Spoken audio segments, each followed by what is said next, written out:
Santa Barbara is an affluent community. The congregation is probably fairly average. We've got the older side that reside here, but we have a younger component. We do have a church school here. There's of course working families that go to church here, and I couldn't give you a percentage split, but probably something you'd find in an average Southern California church or thereabouts.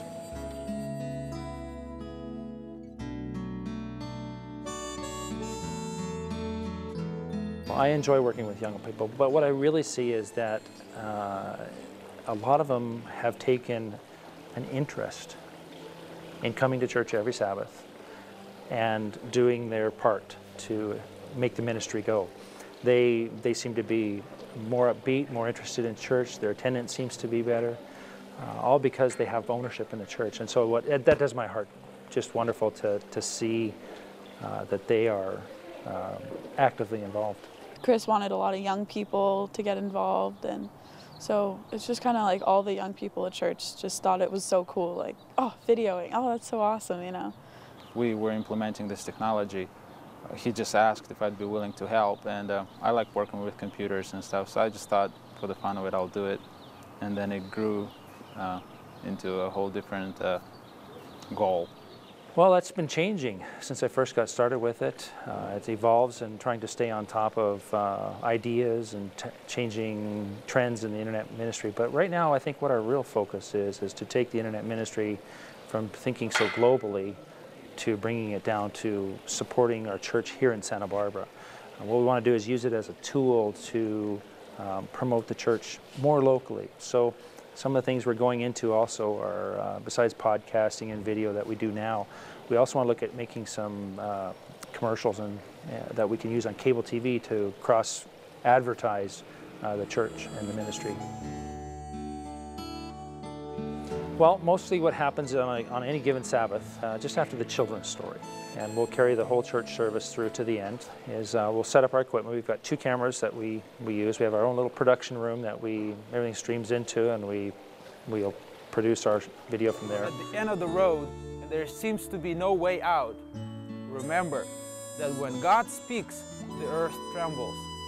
He has the power to make holes through the wall. Andre's now, we've got him in front of the camera a bit. He does a wonderful job. He does a wonderful job putting a face on the ministry here at church, and I'm so thankful that he said yes. Right now, I'm mainly shooting trailers for the very end of the broadcast, where we just welcome people, tell them who we are. We offer free gifts as a token of our appreciation for them watching the broadcast, and tell them about specific events that will be coming up or announce important seminars.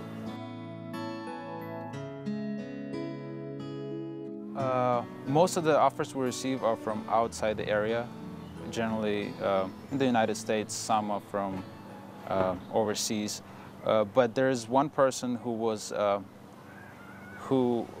came to our church and was baptized because they watched the broadcast that we've provided. Thank goodness they had the internet ministry here. I tuned in every Sabbath. I was baptized a year ago, January the 8th, a year ago. The connection with, being able to stay involved through the internet ministry with the church here was pivotal.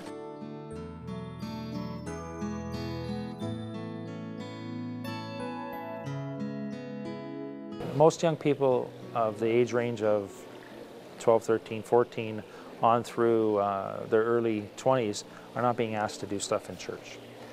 By giving them an opportunity and saying, well, I need your help, and I do need their help. And they're the easiest ones to teach. They're not cluttered with other jobs in the church. They're the best resource we've got in the church. If you want to make a ministry fly, get the young people involved. But it's one of those things where you've got to hold on, because they'll take off and run and they'll leave you. So, which is wonderful. So as a leader, you need to be prepared to roll with the flow, so to speak.